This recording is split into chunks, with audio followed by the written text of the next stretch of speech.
the purpose of this workshop or this webinar is for us to demonstrate how to enroll on the portal or register on the portal, how to enroll as a trading partner, how to check the status of your trading partner ID, how to submit a claim, and how to check the status of a claim. We're also going to go over how to upgrade to PES. We'll talk about the 999 responses, some of your batch rejection codes and responses. We'll also talk about the portal's capabilities. As I mentioned, submissions of claims, how to search claims to check the status. And then at the end, we will have question and answer time. So we ask that you refrain from asking questions during the webinar, and at the end, we will have a question and answer session. If we are not able to answer all of the questions at that time, we will post on the Medicaid website frequently asked questions. We will post your questions and the answers there. So again, the purpose of today's webinar is for us to demonstrate how to enroll as a trading partner, how to upgrade PES, and the portal's capabilities. I'm Karen Young, and I have Colby Walker with me today.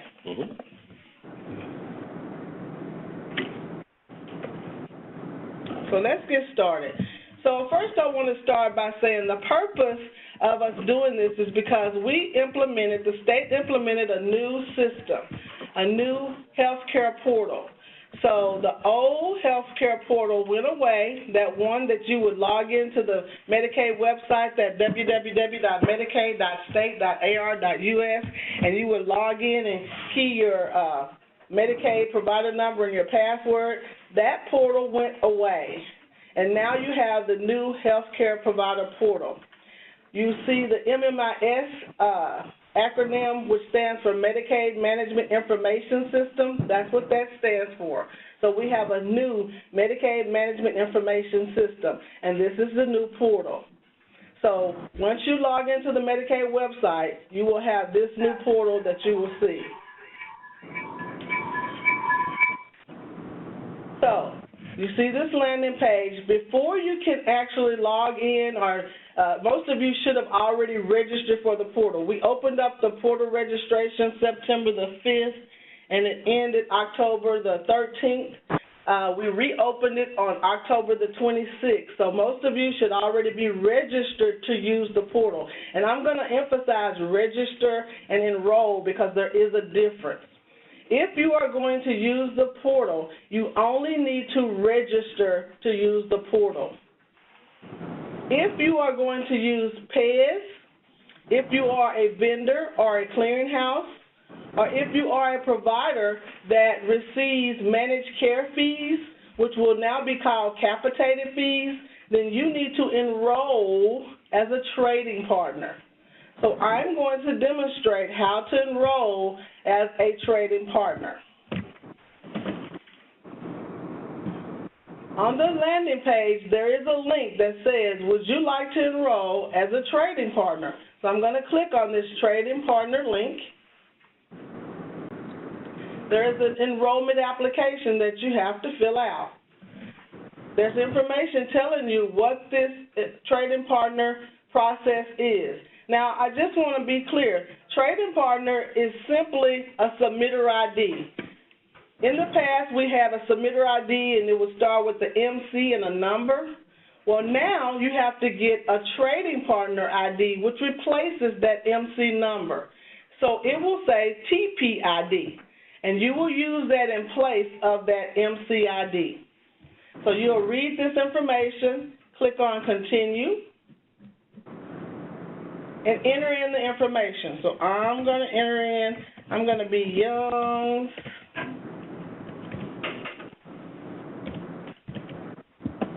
Vending. Whatever your name's going to be. It could be an individual. If you're going to use PES, you can put your name, whatever you want your trading partner name to be.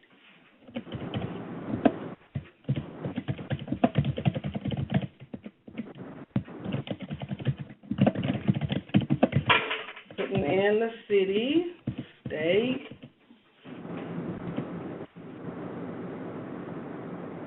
I live in Arizona.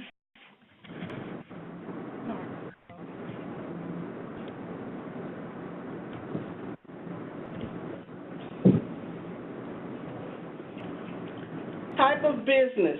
Now, we've had a lot of questions about this. You can leave this blank and it will auto-populate as submitter, or you can select submitter or outbound. Submitter is simply meaning you're going to be submitting data to the portal or in PES. Outbound receiver are those, remember the providers that I said receive the 820 or you managed care fees, you will receive an 820 report. So if you are a provider that receives managed care fees, which will be called capitated fees now, you will receive an 820 report. The managed care fees will no longer be shown on your remittance advice. So in order to get a detailed report of your managed care fees, which will be called capitated fees, you have to select or get the 820 report. Now, if you don't select anything, don't worry about that. Our EDI department, which is the Electronic Data Interchange Department at DXC, will know what you need to get. But if you want to just simplify the process, you need to choose submitter or outbound, whichever one you are. But it's not a required field, so you can leave it blank if you're confused on what you need to select, okay? Contact name. So I want to be the one that's contacted.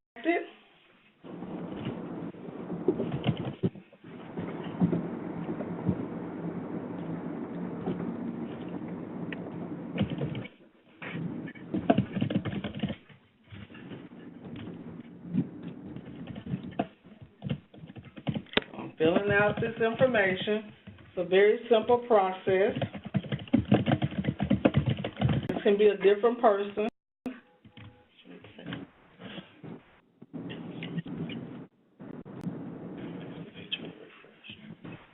Okay, it did. So I'm keying this in again because the page refreshed. Thank you, Kobe.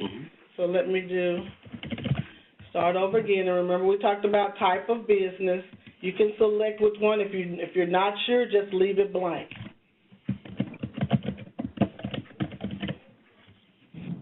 Remember, you can just put in your information accordingly.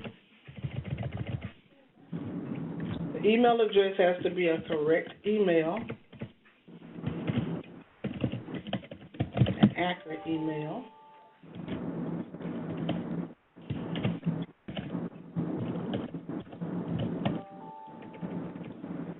Type it right. And if you want your preferred communication to be email, phone, or mail, you select which one. I'm going to do email. And then my contact name for EDI to contact, it's going to be all me. But if you have several different people doing several different things, you enter accordingly.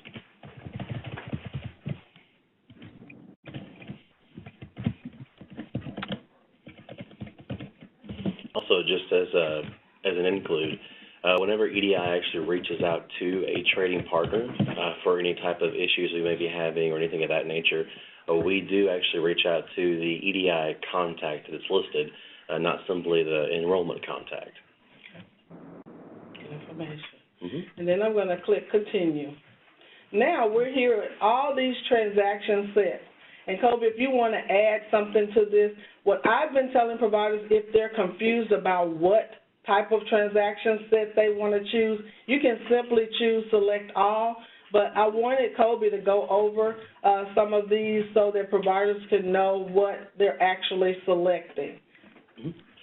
And so usually if you're going to be using PES, there is kind of an auto-vetting process that we do. If you are to call in or to email us to let us know, that kind of gets your trading partner out of that test mode that it initially gets enrolled into production. But for anyone else, like a clearinghouse or any direct submitter to us, whenever you do complete this enrollment, you will be put into test, and you'll need to actually submit a test claim, 2 for each transaction that you want to confirm. The responses that we have up here, you won't need to test for because we send those back. It's simply the actual request or the inquiries. And so in this case, 270 is simply just the eligibility benefits. That's where you're checking for the eligibility on a various patients. 270.01 is what we send back. 276 is simply a claim status request. So that's you can do that in batches as well. 277 is a response. The 278 isn't used very often that I'm aware of. The 820 is the capitated fees, and if you are to check that, especially if you're one of the outbound receivers who want to make sure that is checked so that you do receive those capitated fees. The 35 is essentially your remittance advice. You'll want to make sure that is checked as well so you can receive those if you are not going to the portal to get that information. 837 P, I, and D is simply actual claims themselves. P for professional, I institutional, D for general.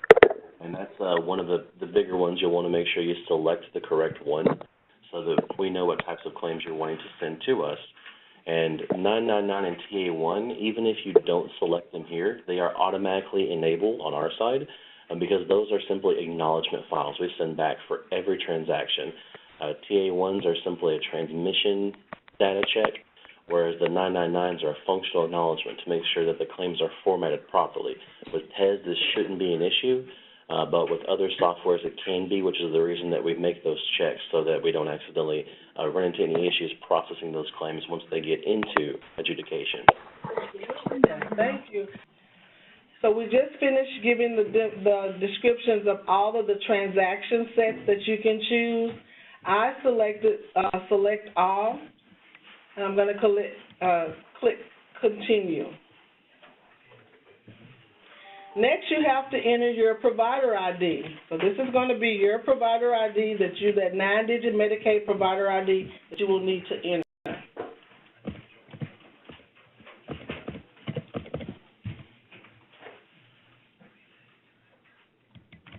Your effective date.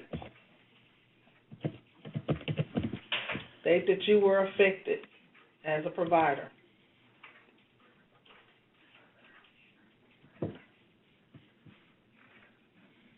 Okay, so then you will click continue. If you needed to add more, you would do it this time, but you need to enter continue. Also, just to note, I guess this may be a carryover in the training portal, but the covered provider section of the production training partner enrollment, it is taken out. Was taken out. So, yeah, so it will let you do one provider ID? Oh, well, that entire section just isn't there anymore. Okay. And so you wouldn't have to enter the covered providers like we just did. Okay. Mm-hmm. And so then you would click accept and hit submit. You have to sign it.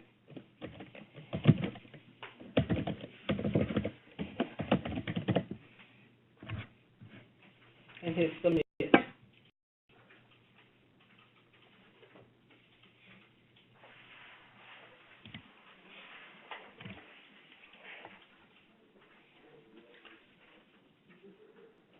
Once you hit submit, this is what you will see. It'll let you kind of go over what you've actually selected, what you've entered, and the information that you have, all the information.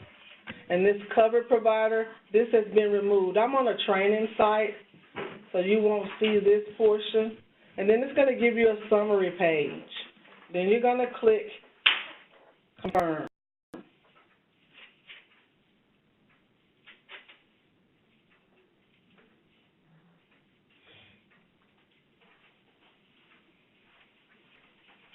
So now I'm getting this because I'm in a training site, but I'm going to show you what you will actually get. You're going to get an email that's going to tell you what your trading partner ID is and a password.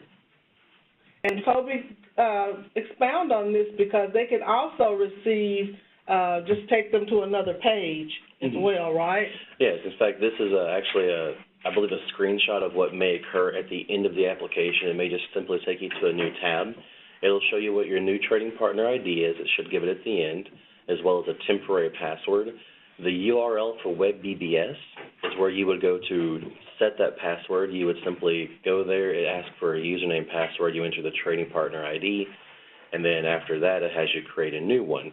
In the future, because those passwords do only last 90 days, you'll need to revisit the FTS website, which will be listed there. And I believe once you log in, you'll go to My Account, and you can change your password there as well. This site acts as our secure site that we used to have in the past. This has replaced it. And we've also taken the submitter self-service area that we used to have and essentially merged it into one place so that anything you need to do to administer your trading partner ID can essentially be done from here. Okay. So I'm going to end this part. Now, what if you want to know what's going on with your trading partner ID? Well, I'm glad you asked. You can also check the status of your trading partner ID by clicking on the trading partner enrollment status. You would enter in your TP ID. Remember, you got an email that had it on there. So I'm going to put my TP ID in and click search.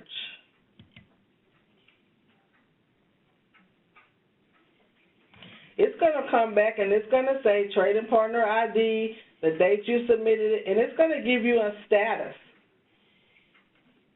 and the status date. So that's how you check the status. For those of you that are wondering about this webinar, we will post this webinar so that you can go back over it, or if there's someone in your office that was not able to attend or someone that you know was not able to log in, we will post this webinar, so don't worry about that it will be posted, okay?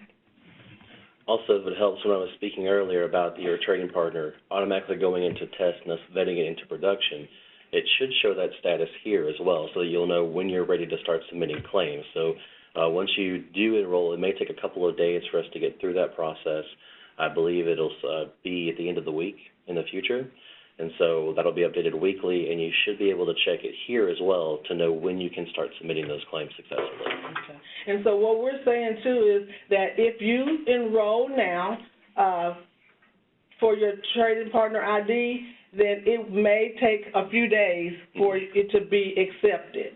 So you can go back in, just like I just did, and you can check the status of it to see if you have been approved. And it's going to be approved or suspending? What's the status? Pending and approved are the two statuses you'll see. So it's going to be pending or approved, is what you will see. So once it says approved, then you'll be able to start submitting your claims. Now remember, if you're using the portal, you don't need to do all of this. You just simply need to register on the portal. But if you're going to be using PES, or if you are a vendor or a clearinghouse, then you'll need to, or if you have to get those managed care fees, then you'll have to enroll for a trading partner ID. And remember, if you do it now, it's going to take a few days for you to be approved, and you can go in and you can check the status. Now, some of you may have already done this process, and you say, well, I enrolled as a trading partner ID, and I submitted my claims, and I'm not showing my claims. You will need to resubmit those claims if you're not showing them.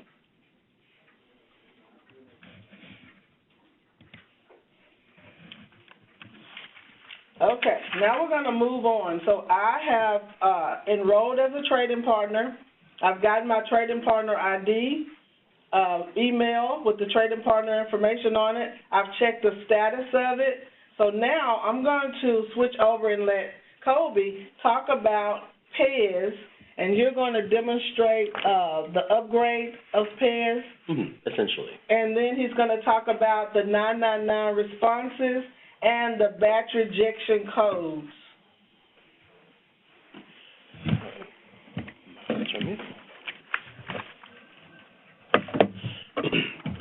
And so what we've gone ahead and done is we went and installed 2.25 of PES. We simply downloaded the full version itself, ran that executable, and it loaded PES. For anyone who has yet to install it, whenever you do run that, there are two options at the beginning. There's typical and workstation. Workstation is for trying to link yourself back to a main PC. That's for a network setup. We do somewhat support those. You would need to call EDI if you're having any technical issues further from there, whereas typical would be just your standalone installation. Most people have that, and that actually puts the database that contains your patient information you'll be entering on just your computer alone. So the upgrade itself, if you are using an earlier version, further back than 2.24, such as 2.23, you'll need to upgrade sequentially. To find those older upgrades, you can still go to the older Medicaid site. I believe it's the medicaid.state.ar.us. You'll go to the provider section. On the left side is a link that says free software. Which, if I go there and actually kind of show it? Do we have it? Yeah. Okay. Probably helps for instruction. There it is. And so from here, you would go to Provider. Scroll down on the left side, you're going to look for this free software link. From there, Provider Electronic Solutions. And this does have some upgrade instructions for PES, some of the requirements. We're simply going to go to the bottom of the page, where all of the older upgrade files are. And so, say for example, you're on version 2.18, I'm going to kind of give you a run-through of the basic upgrade process, but you will need to upgrade to 2.19, 2.20, 2.21, because essentially this sequential upgrading process reformats and prepares the database for the next version, which is why we can't simply jump from 2.18 to 2.25. And so what you would simply do is click the upgrade file. In this case, I believe we've already downloaded this one. Normally, you would get a prompt. It kind of depends on the browser you're using as to what prompt you'll get. Sometimes it appears at the bottom of the screen, sometimes in the front like this. The best option to really choose here is Save As. It allows you to select where you can save that. We do already have one in the Downloads folder. Most people, that's where it will be. If you go ahead and save this one real quick.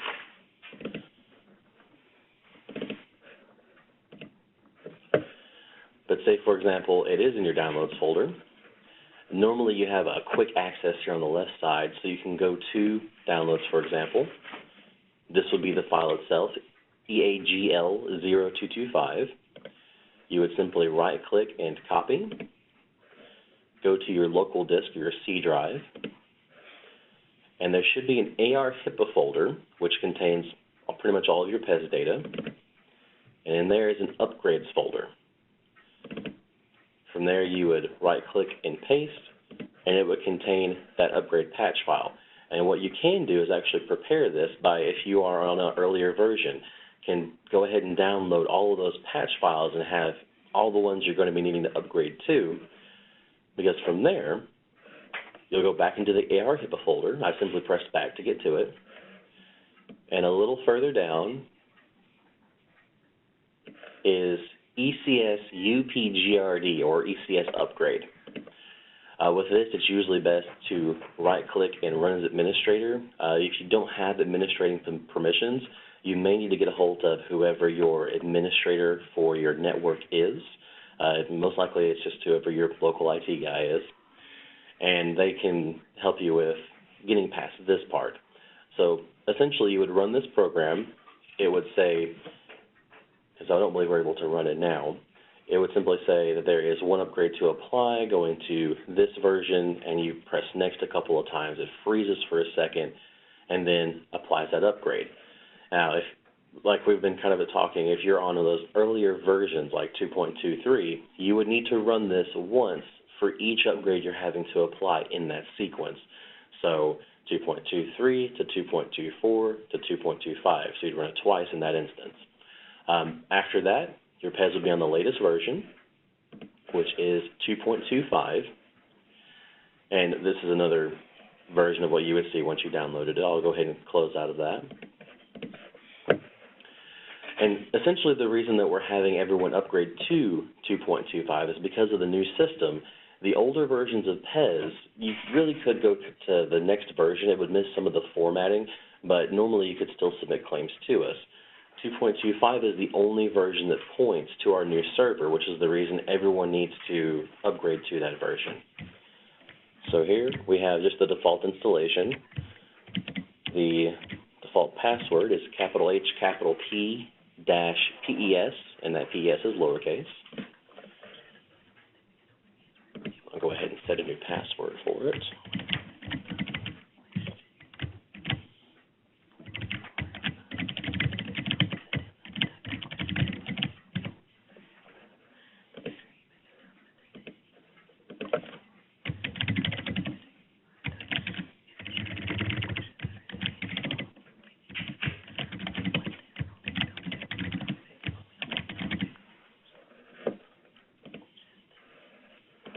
Oh.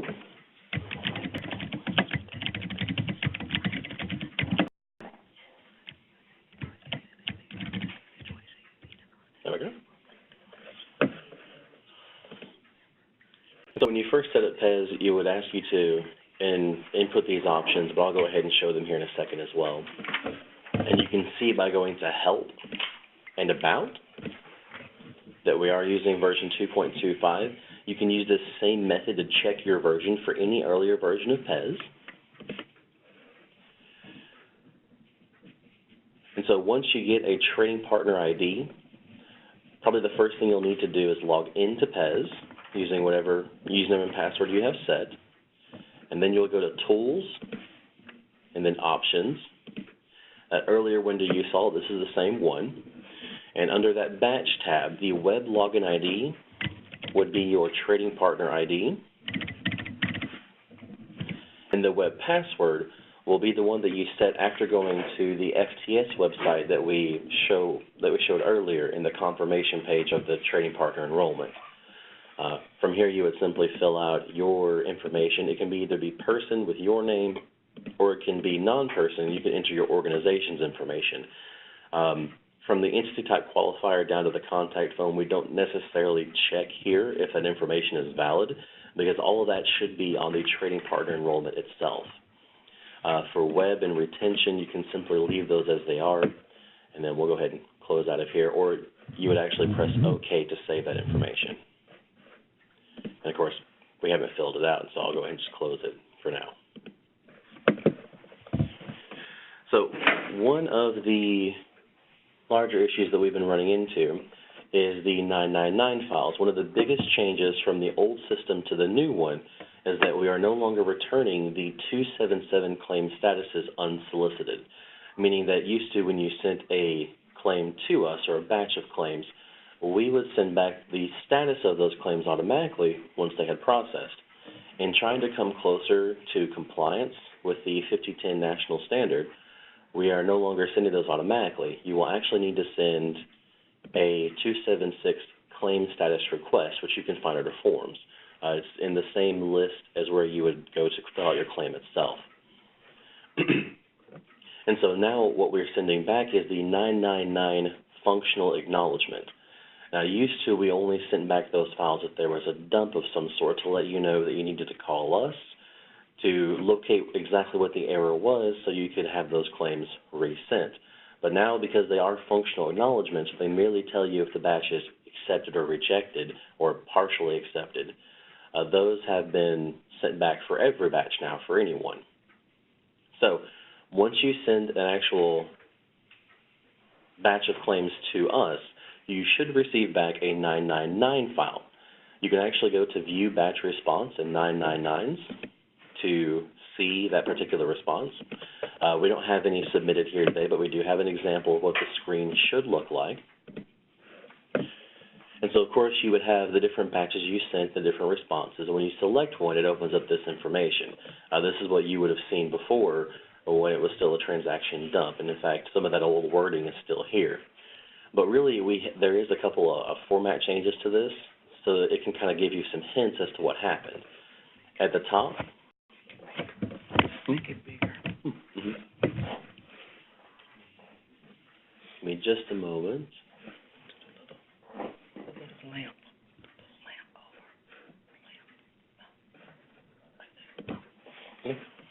It's a little fuzzy, unfortunately, but this is the actual batch response itself.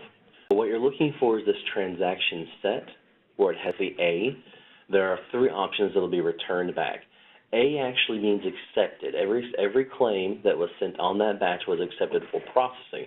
Now, whether they will pay, deny, or partially pay is up to the business rules of the system, but it still passed our check and got into that adjudication system to be processed. So A is the best one you're looking for. The next one is R, which could stand for rejected. In this case, that's more or less the old dumps that we used to have. If you send 20 claims and one has a large enough format error for it to be an R, all 20 of those claims did not make it to processing, even though only one claim caused the error. In that case, you'll need to correct that one claim, resend all 20. And the last one is an E for errors. It's a partial acceptance. If you send 20 claims and 3 of them have syntax errors, then those 3 claims haven't been accepted for processing, but the other 17 have. In that case, you can simply call us. We will go through there and figure out what exactly happened or where exactly the error is located. We can assist you in getting that corrected, and then you'll just need to send those 3 claims back through. And, of course, we'll let you know which ones those are. Now, you can also kind of see this by seeing the total number of transaction sets. In PEZ, it should pretty much always be 1, and then it shows you the total number of accepted transaction sets, which is 1. This is essentially the batch itself.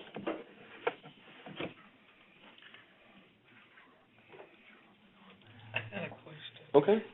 Is this the only place that they can, on that, can you end that slide and presentation?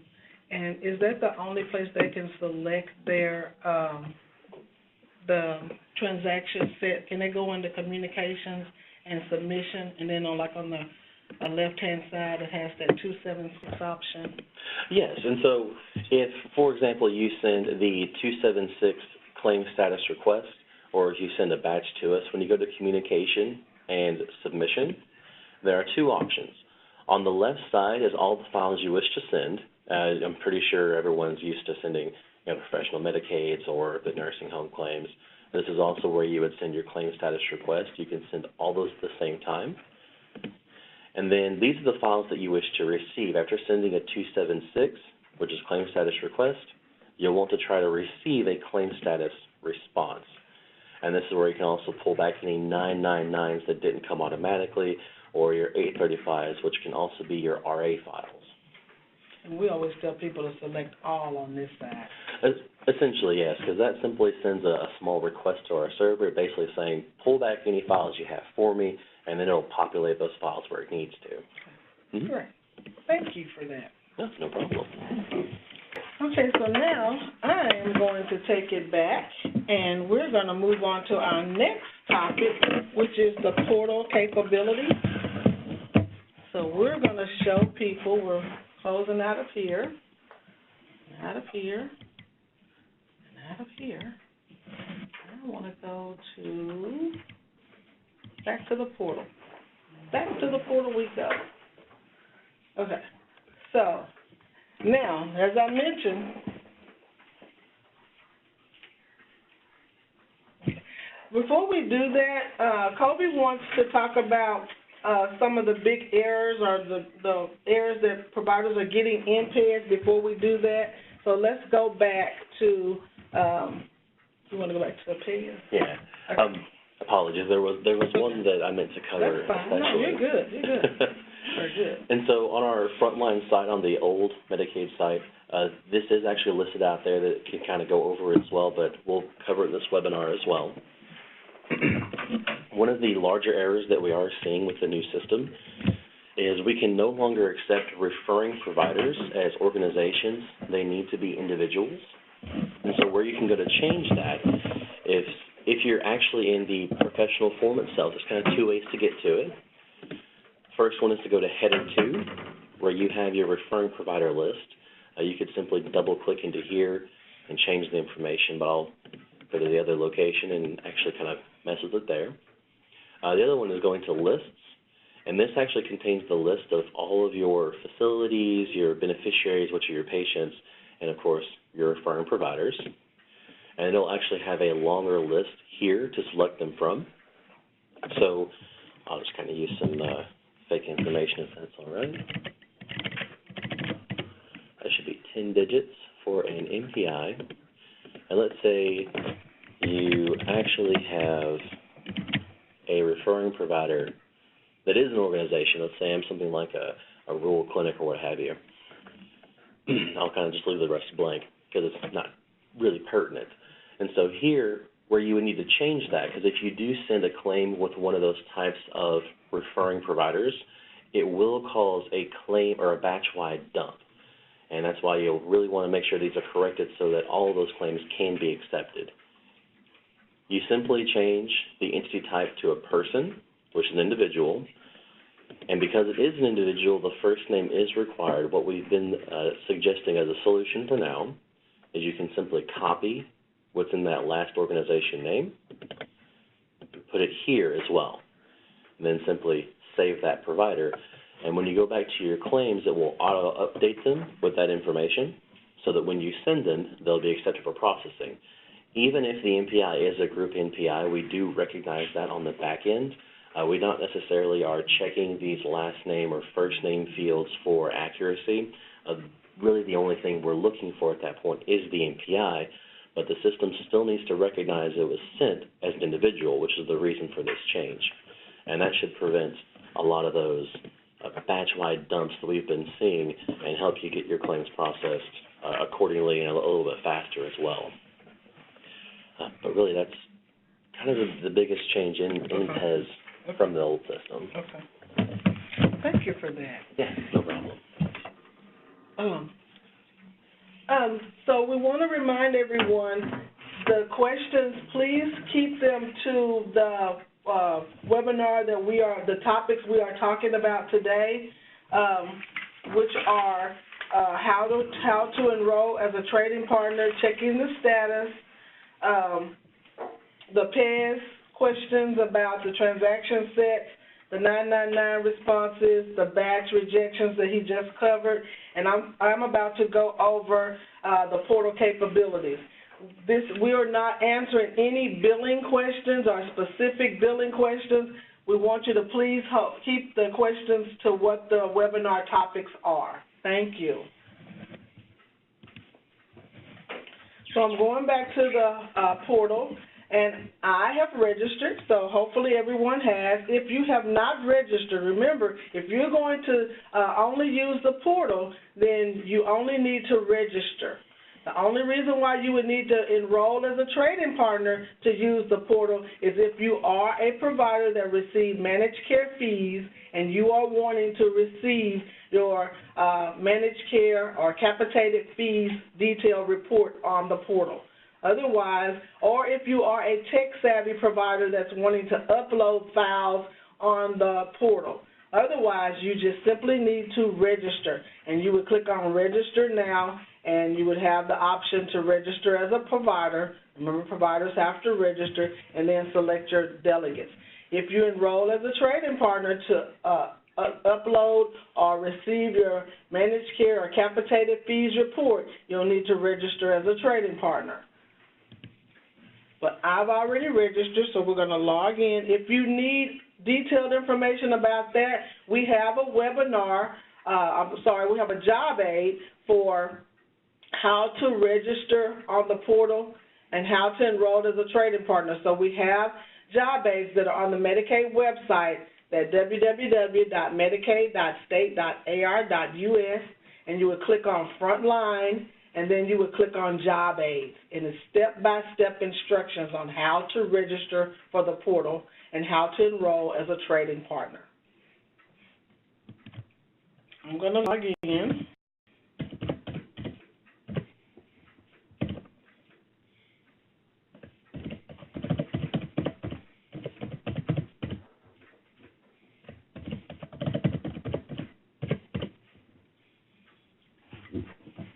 Now, I'm logging in as the provider.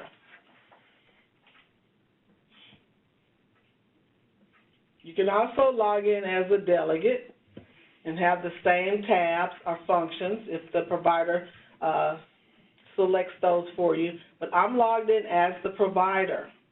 So the first thing I want to show you is your remittance advices. So I'm going to go down here to Search Payment History. This is found on the Home tab, and it's also under the Claims tab. So remember, when you log into the portal, when you register, all this information is pulled over. So it says my name is PCP Provider. Remember, I'm on a test site, so this is a fake name. And it has my roles, which is my NPI number, my Medicaid number, and my other number. So here are my numbers here. And it tells who I am, my NPI information, and then all I need to do is enter in the information. I can say if I want to check remittance advices for a check or EFT, or I can just leave it at all. My payment type, if I want to find remittance advices that have my capitation fees, which remember that's a new term for managed care fees, or for my claims, or if I want my capitated fees and my claims, or if I have a remittance advice that has zero pay. But I can also keep it at all, okay? I can put in my issue date. So you can't put in more than 90 days, a 90-day span. So I'm going to put in March the 1st, and I'm going to go to, you can type it in, or you can use that calendar icon and hit search.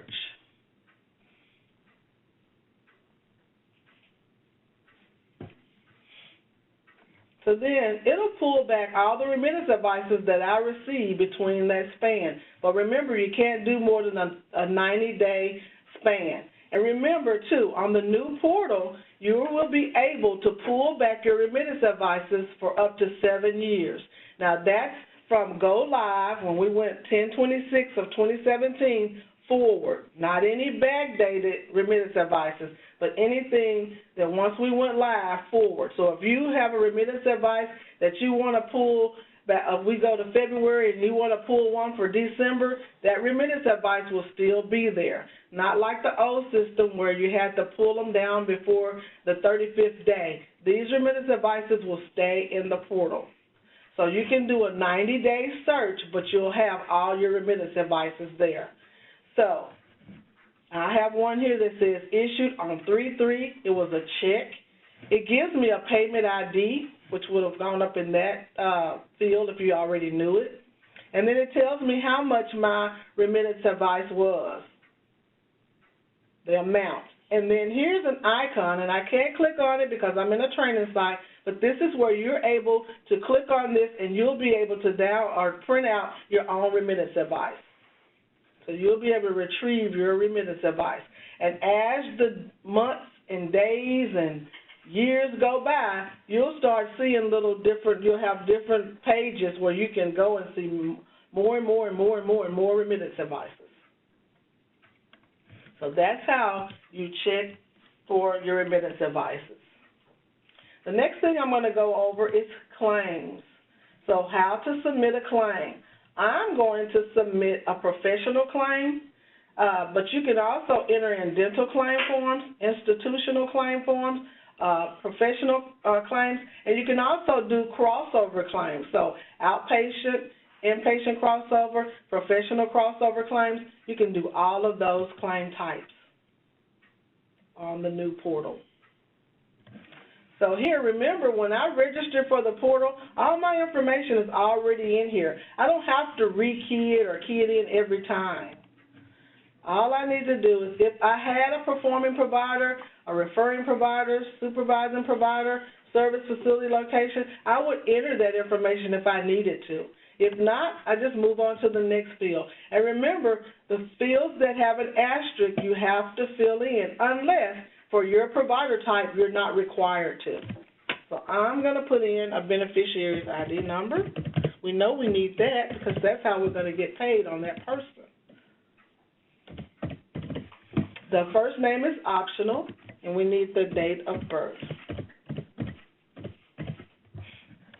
If you had to put in this date type and date of current, if you had a prior authorization number, you would enter that information here. But remember, it doesn't have an asterisk, so it's not required. But if you have a claim that needs a prior authorization, you would need to put it here in order to get paid. And then you have to answer these questions accordingly. Does the provider have a signature on file? Does the provider accept assignment for claim processing? Are benefits assigned to the provider by the patient or their authorized representative? Does the provider have a signed statement from the patient releasing their medical information? And you can answer whatever you need. Is it yes, is it no? We just need you to just answer those questions. If the patient has other insurance, you will need to indicate it here. If it's in our system, we're going to pull back that other insurance information for you. So this is step 1 of submitting a claim on the portal.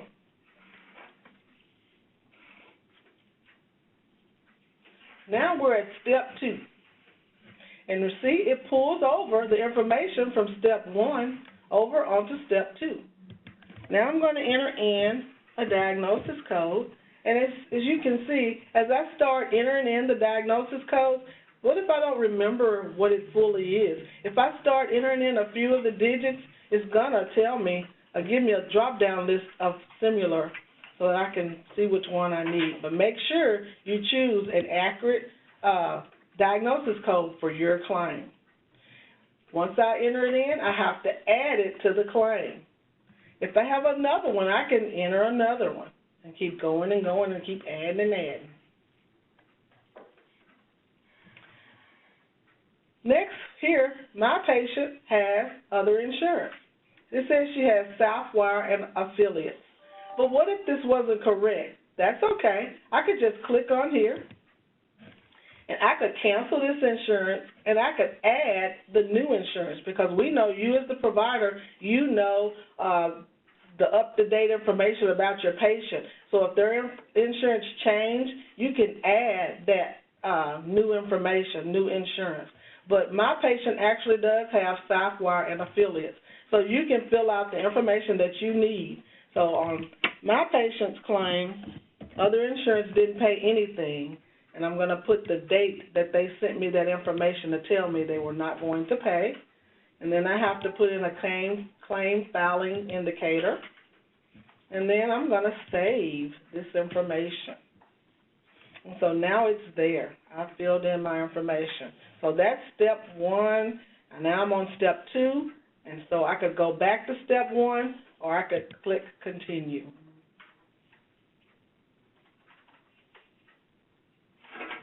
Now I'm on step 3, but it pulls over step 1 and step 2 so I can see all the information that I filled in on the previous steps. Now I'm ready to fill in my service detailed information. So my dates of service. So what date did I provide a service for my patient, Patty Puff? I could use the calendar icon, or I could key the claims in. If I had more than one date, I could do from and to dates. But I saw her on one day. My doctor saw her on one day. If this was the result of an emergency, I could indicate that here. I could put in my procedure code. And see, as I start typing in, I can see what the other options are to remind me of what the procedure codes are. If I had a modifier, I could indicate that here. On the diagnosis pointer, I only entered one diagnosis code, so I'm going to put 1. But if I had other diagnosis codes, I would choose the one that pertains to this procedure or this date of service. I'm going to charge $80, and my unit is 1. I could change my unit type to minutes if I needed to. I could change this to an EPSDT or a family planning claim if I needed to. If I had a clear number that I needed to enter, I would put that there, or performing provider or referring provider or fund code. I could enter in all my information here if I needed to. Also, if you are a provider that administers drugs in your facility, then you would enter in this NDC information. But if you're not, you would leave it blank. So always remember to click on the plus or minus signs. The plus sign expands, the minus sign reduces it. So you will need to click on those to see if there's some information that you need to see on the claim. So I'm going to hit add to add this date of service to my claim. If I look at that and say, I didn't mean to do that, I could remove it at this time if I needed to. If I had an attachment, I can add an attachment here to this claim. So I would do, if I wanted to send it electronically, or if I wanted to do it by mail or by fax, I would choose my option, my attachment type. So all different type of attachments. Even the biggest question is consent form on there. So yeah, you can do a consent form. You can do chemical analysis, progress report, all different types of forms. Consent form, certification. So you choose accordingly. And you can add a description. But I don't have an attachment for this claim, so I could just leave it blank.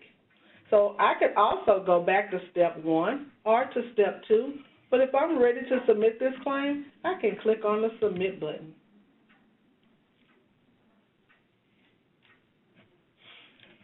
And it's going to give me a review of everything again. It's going to make sure that I have everything on here that I need. I could go back, I could preview, or I can click confirm. Once you click confirm, it's going to let you know immediately or right away if your claim is paid, if it suspends, or if it denies, because on the new portal, your claim online adjudicates, meaning you get paid or you know what you're going to be paid immediately.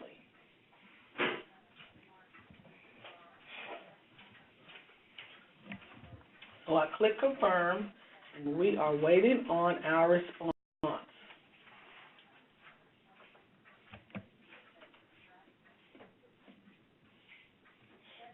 Shouldn't take this long in real life, but I'm on a training site, so I have to be patient.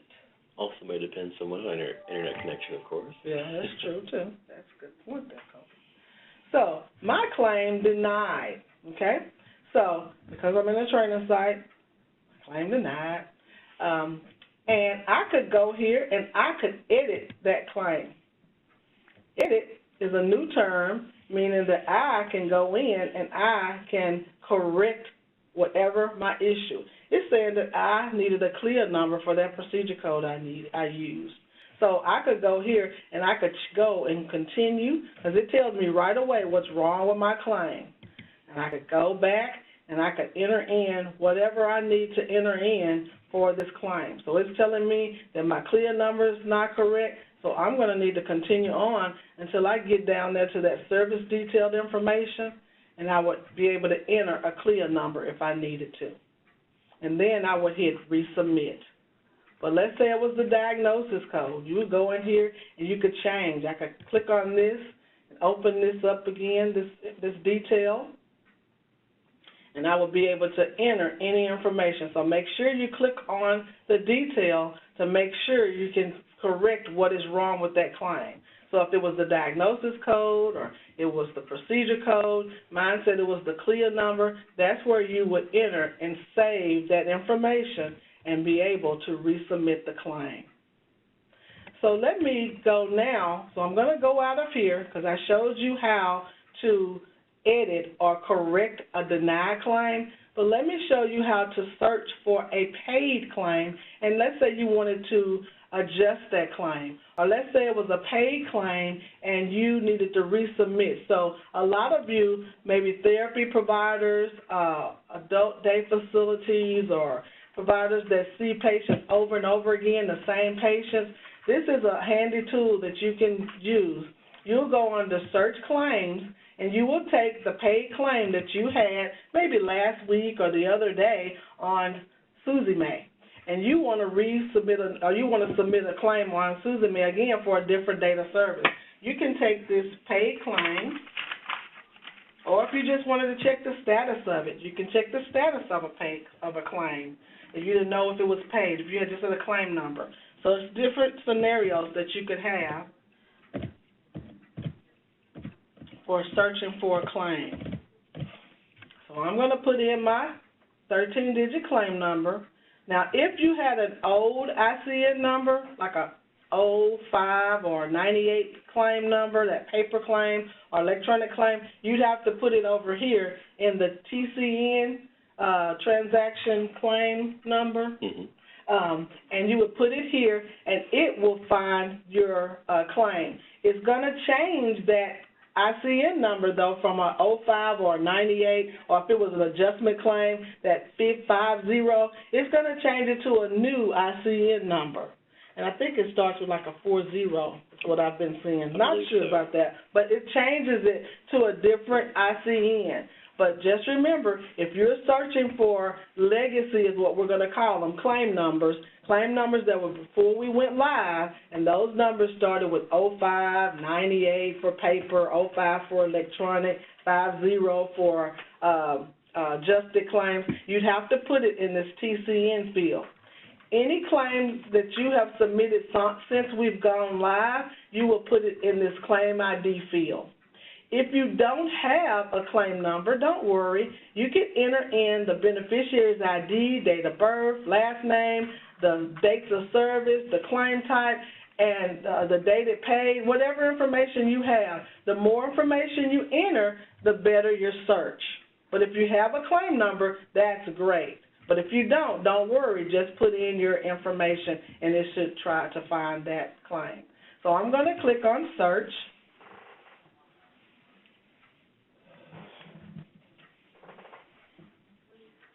And see, it pulls back my claim for me. And it tells me this is my claim number that I entered in. It was a professional claim. It paid. Tells me my service date, the beneficiary's date, the performing provider, and the amount paid by Medicaid. So let's say I said, well, this claim didn't pay correctly. I should have gotten more than $7. I can go here and click on this claim number. And it will bring back my claim, and I can void the claim. I can edit, which also means I can adjust it, or I can copy the claim. If I click void, it's going to say, are you sure you want to void this? If you say okay, it's going to void the claim, and it'll be totally gone.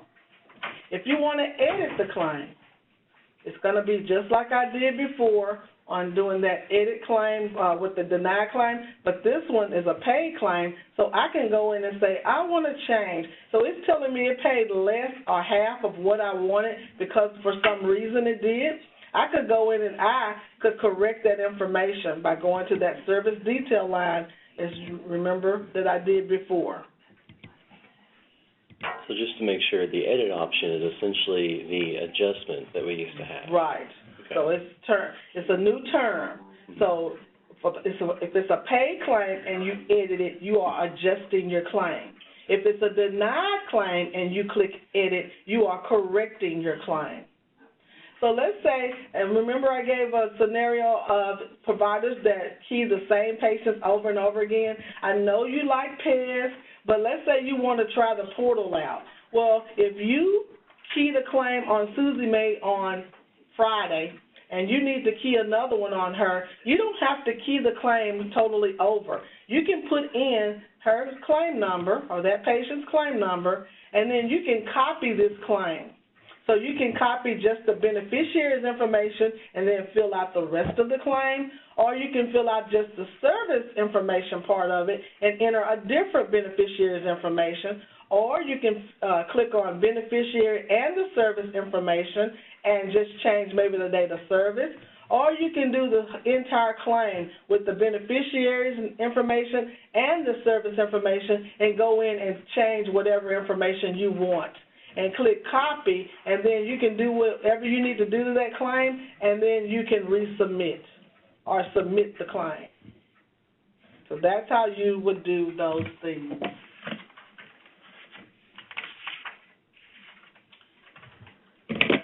And that is all I have. So we're going to open up the... Oh, okay. So first I want to talk about, we're fixing to open up for questions, but I'm looking around at my team here, and I need to go over how you will contact AFMC, DXC. So the way you will contact us is you can go. So you're going to click on provider. So you go to the Medicaid website, and click on Provider, and we have your contact information here. See where it says Medicaid Contacts?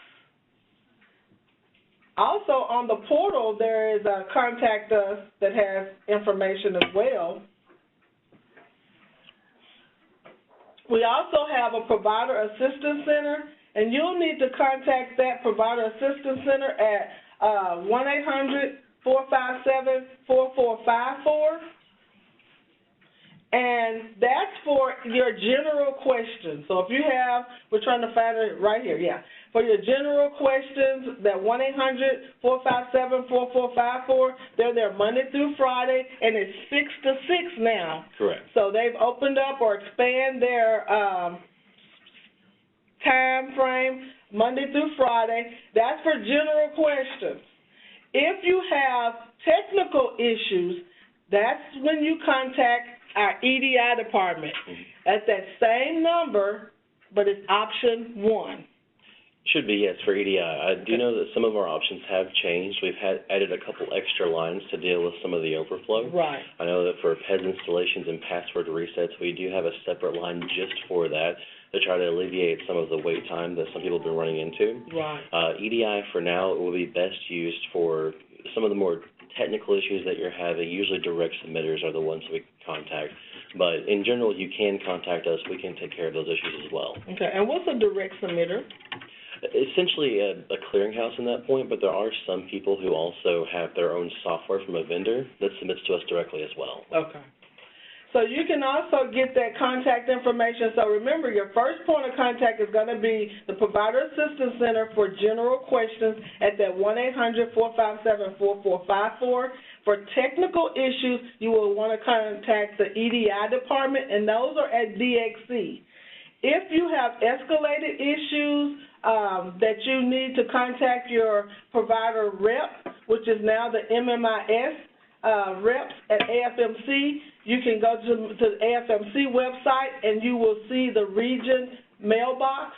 But please, those are for escalated issues. If you need information or assistance immediately, you'll want to contact the Provider Assistance Center, which is our PAC unit.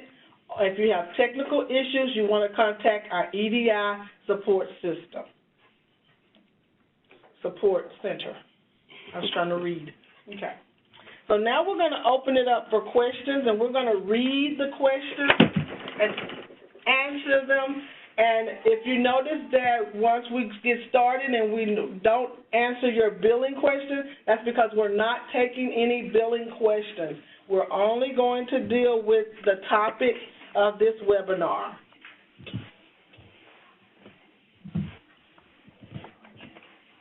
Okay, so I'm going to start reading the questions.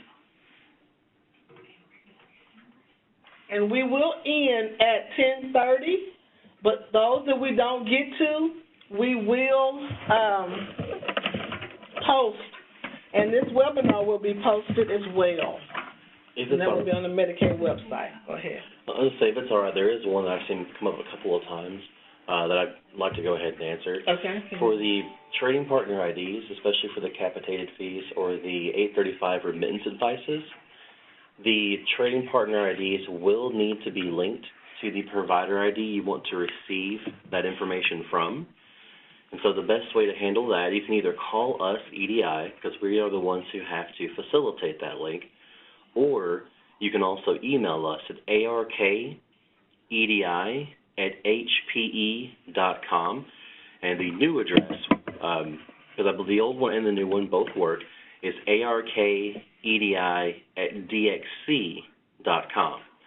And simply email with a subject line saying something like 835 enrollment or 835 linkage. Be sure to include the trading partner ID you want to have linked and the provider ID you want it linked to. That request will need to come from the provider to ensure that you know where your financial information is going. That way the clearinghouse can't email us and we accidentally do that linkage without your knowledge of it. And then also, like I said, goes for those capitated fees as well as the 835s. The trading partners, though, do not have to be linked to submit claims. And so if you recently have a clearinghouse, for example, that is going to take over those claims for you, for them to be able to bill for you and have those claims accepted and processed, you do not have to be linked. It is only for the transmission of the capitated fees and the remittance advice information that that linkage will need to be set in place. Okay. So the next question.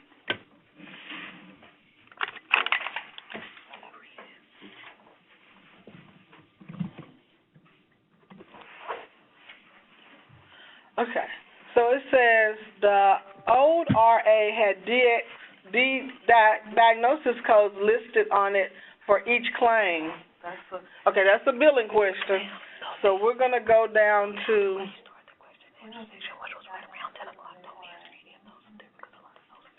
Okay. We're going to go down. We got to make sure you guys are not asking billing questions, please. So we're going to go down to the ones that are pertaining to this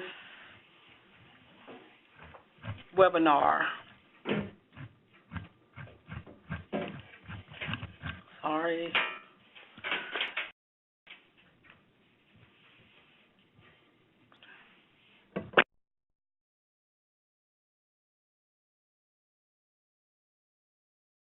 Here it is.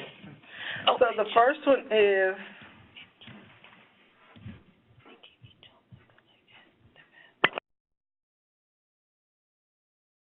if we edit, adjust a claim, do we need to change our last digit in the bill type to 7? So I'm assuming you're trying to do that on the PES. So I would, if I were you, I would do it in the portal. So I would go over in the portal and enter that claim number, and then you can edit the way I showed you by clicking on Edit, which will adjust that paid claim. So you would need that claim number. And remember, if you don't have the claim number, just enter in the patient's information and your date of service, and it'll pull back your information or your claim, and then you can click on that claim number and fix it there. And if they are talking about actually adjusting a claim in PES, it is a 7 for that claim frequency. Right. And I believe that should be found in header 2. Right. But I'm nudging you toward the portal. Right. Tech support said we had to also change our entity type qualifier in PES to a 1 from a 2 to have our claim accepted. Is this wrong? No, that's where I was showing the example before where the referring provider needs to be changed from a 2, which is an organization, to a 1. In that setup, I was showing a 2 at first to show how it should look whenever you walk into it for someone who is already set up like an organization. And later on, you will need to change it back to a 1 and simply fill in that first name field as well, because with individuals, first and last name is required. Okay. Mm-hmm. The next one is, where can I get a list of the ICD-10 CM codes for dental? So remember, the diagnosis codes for dental, and this is a billing question, you all are now required to enter in your diagnosis codes. If you start to enter in the diagnosis code, it will give you a list. You only have about 3 or 4 codes to list or that you can choose from. There was a on this, where do you get a list of ICD-10 codes for dental? So if there's not a specific list of codes that you can get, however, there are additional codes. Like we told you before, when we went around, in the past they would auto-generate your codes. Now they won't because they have more diagnosis codes that you have to choose one from. We've been given directive that if you don't know what code to choose, don't know where to turn, to maybe reference or look back at one of your old remittance devices, see what diagnosis code was populated, and possibly use that one. But we don't have a listing to give you all at this time. The next one we have, it says,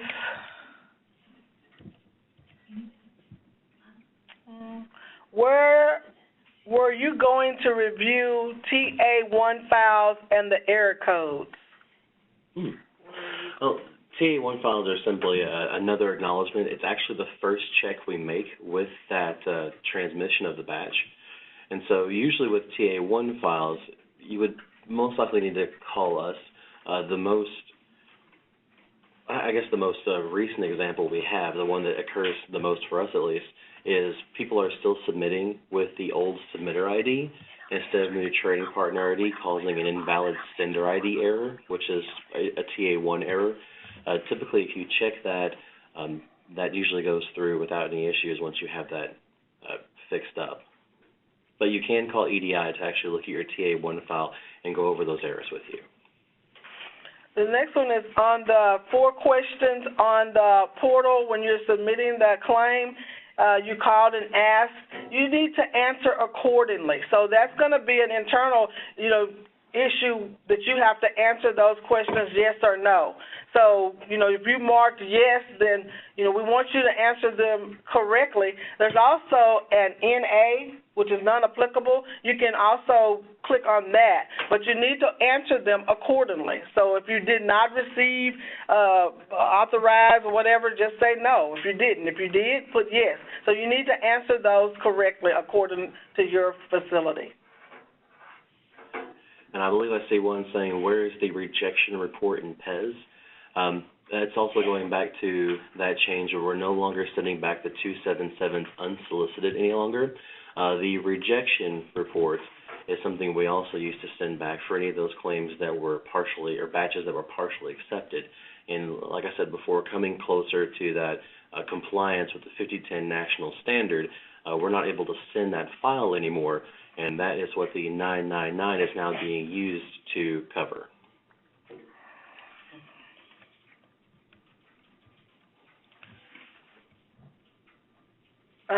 And this is what he just finished talking about. What does a 276 consist of?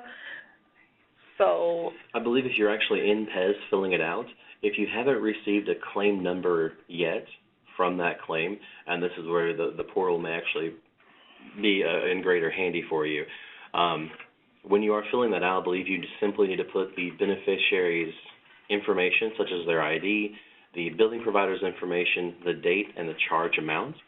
And if you fill that out, you can do it multiple times and send that 276, and you should receive back that 277. But the actual status itself, what comes back, will be like the old claim statuses that you used to receive. That actual file itself hasn't changed. We're not sending any of the supplemental files with it any longer. So someone says, how do I edit my trading partner ID information? That would be on the FTS website. It should be listed on your confirmation page. The full address is fts.mmis.arkansas.gov. You would sign in with your trading partner ID and password there. And on the top right-hand corner is a link that says My Account. From there, you can change, I believe it should be the contact information, the trading partner name if you need to. But the actual ID itself is one of those things that can't be changed. So all of the options you can edit are there. How do we download the 835? So there's 2 ways to download the 835 itself. If you are a direct submitter and you're not using the PES software, you can simply log into that FTS website, and it'll be available in your downloads folder. It should be as soon as you log in, there's an option to select your folders, upload, download, and you would click there and, of course, download that file. Most clearinghouses automatically pull that back, so it's not an issue for them. But in PES, I believe you can also receive it, and under Communication is where you would go to view that 835 file, and it should still populate as it used to if you receive those files in our legacy system. Can you link more than one diagnosis code on the services page to a charge? Yes. So remember when I entered that diagnosis code and I hit add, you'll just enter in another diagnosis code and keep entering add. Just keep adding, and it'll add the diagnosis codes. We requested the TPID but never received the email. With the production system now, at first we were sending those out. There was an error in the beginning where the passwords were not being generated automatically once the enrollment was finished. And so we actually send out emails containing passwords for those trading partner IDs to whatever email they listed in the technical contact information. But now whenever you finish that enrollment application, that's when it takes you to the separate page with the ID, password, and the address you go to change it to, the FTS site. An email, I don't believe, will be generated any longer. However, if for some reason you have forgotten that password, when you do go to the FTS site itself, there is a password reset link underneath the password entry field. You simply click that, it takes you to a separate page. You'll enter in your trading partner ID, press continue, and it will send an email to your trading partner ID with a temporary password you can use to log in with. Okay. Do you have to enroll your organization or clinic name as trading partners or just providers? So if you are, it depends on why you're needing a trading partner ID. If you're using PES and you have multiple computers, if you want a trading partner ID for each computer, then you would need to get a trading partner ID for each computer. If you're just needing it for the 820 report for those managed care fees, then you would only need to get that one trading partner ID. So really, it's just up to you how many trading partner IDs you're wanting and what you're going to be using them for. But if you simply just want to use the portal to receive all that information, you won't really need to enroll as a trading partner simply because you won't be using the ID. Right. Remember, registering for the portal and enrolling as a trading partner is two different things. Mm-hmm. Can you go over the role ID drop-down option? So when you register for the portal, it's going to ask you for your provider information first. That's the first thing it's going to ask you for to identify you as a provider. So once you fill out your information, you create your user ID and your passwords, then once you are actually registered and it says you have been registered, then your information that we have in our system is going to pull over into the portal. So if you have an MPI number or that 9-digit Medicaid provider number, then it's going to relay that information. It's going to show that information. If you don't have an MPI number, then it's not going to show multiple or more IDs. Now that third ID should be a base ID number, and it's like the first 6 digits of your provider number. So if you're not showing that and you're only showing one provider number, you may want to contact provider enrollment to see if it's not the correct number or if there's an issue with your number, but that would be the reason. You could also call our provider assistance center and they could look and see what you have on file if you want to call a provider assistance center. That's something that they could help you with. And if you're a delegate that should have multiple provider IDs to check information with, you'll actually need to have whoever administrates that provider ID, because each one does have its own account. Right. They will need to add you as a delegate before you're able to pull their various IDs. Right. If you only have one, that means only one has actually added you. Right. Do we have to have providers attached to our trading partner? I believe that's the one I saw before, and kind of the reason I preempted that response is that you only have to have them attached to the trading partner for 835s or 820s, the capitated fees or remittance information. And that's because those files will have the information for that provider, hence the linkage. But for anything else, just simply looking for eligibility or claim status or claims processing, you don't have to have them attached. Are the PCMC fees included in the capitation fees? Now, there is a subset of providers, and you'll need to go to the job aid on Frontline, and it lists all the providers that are that receive capitated fees. It's like primary care physician, PACE providers, net providers, nursing home. I'm just thinking off the top of my head, but for that complete list, you can find that on the Medicaid website. Click on Frontline, click on Job Aids, and it says Trading Partner Enrollment ID, and it shows you that subset of providers list with all of the providers that are required to get capitated fees. please confirm that you are no longer providing 277 files without receiving a 276 request first. That is correct. You will need to send a 276 request to receive a 277 response.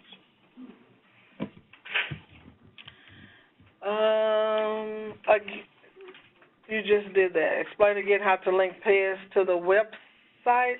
Where does the TP go on the website?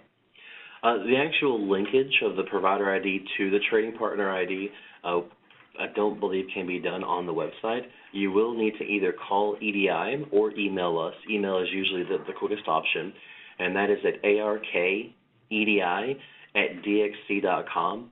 Simply let us know in the subject line you're looking for that 835 linkage, or just a linkage in general, and list the provider ID and trading partner number, and we will send back a confirmation once it's done.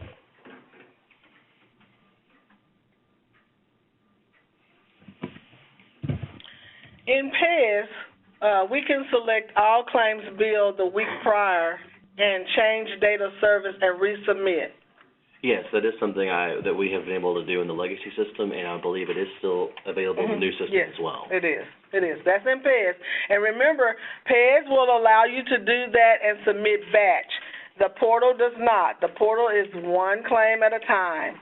But remember, you can also copy over in the portal, and you can also check the status. You can also edit and correct claims a lot faster than you would if you did PES. PES is good. We're not taking that away from you. So, and you're not, you can use whatever you want. If you want to use PES and then you want to use the portal, or you're using the portal and you want to use PES, you can jump back and forth and use whatever you feel comfortable using. Mm-hmm. Can you update the trading partner ID if you left a transaction set off?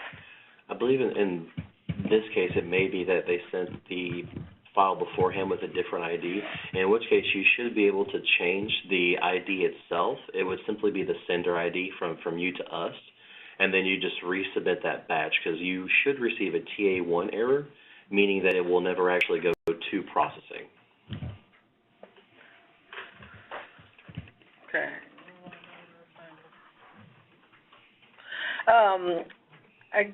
Which one you want to read? I was just saying that the financial cycle runs Friday night, so the RA one should be that next Monday. Everybody's trying to Monday? pull. Okay, so anything you key Monday through Friday by 12 midnight goes in our weekend cycle, and you should see your remittance advice on Monday. Mm-hmm.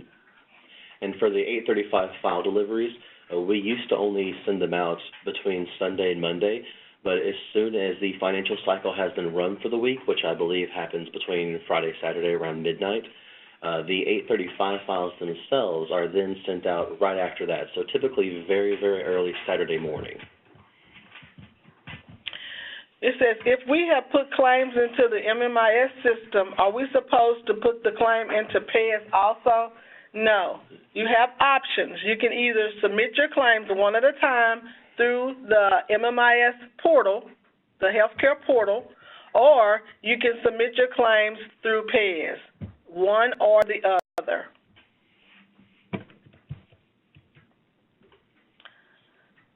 We have multiple provider IDs, but it says we have multiple provider IDs, but it will only allow us to enter only one of those provider IDs. How can we enter all of them? Are we talking about the trading partner? If so, you can link multiple provider IDs to a single trading partner. When you receive the 820 or 835 file, the capitation or remittance advice, that single file will contain all of the provider's information. If you have 10, it'll have all 10 of them there on that one file to be read from. That's really the only case I can think where that would apply. For a claim, you could only assign one ID per type, like billing or referring. Okay. Is a voided claim the same as a reversal claim? Yes. So once you void that claim, it's out of there. It's gone. You voided that claim. Yes.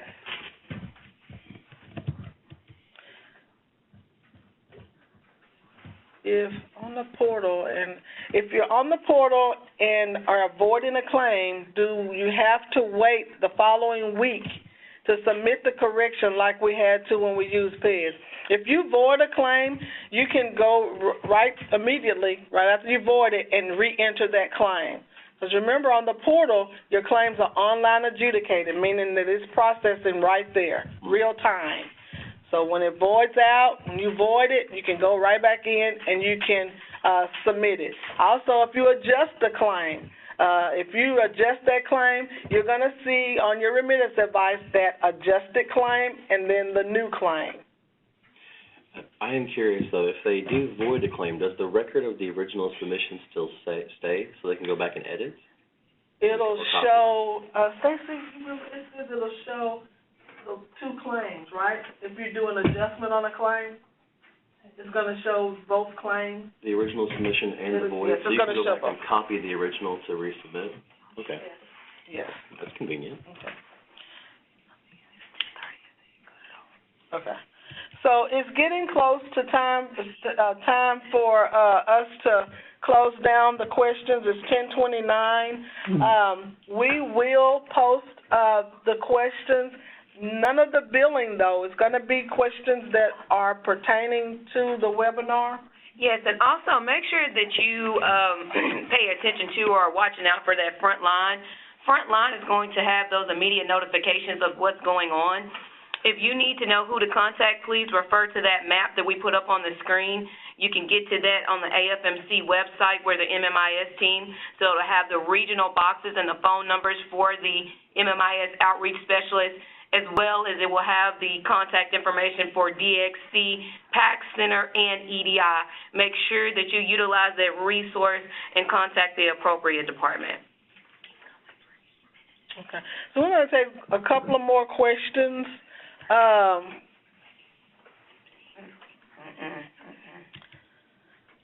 PES, when you downloaded the 2.25, there was a password that had to be entered.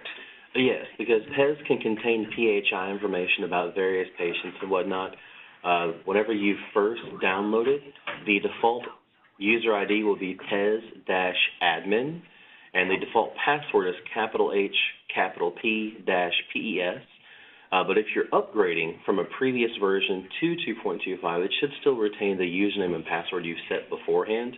But that's just to get into PES to protect anyone else from getting on your computer accidentally and getting into that personal information.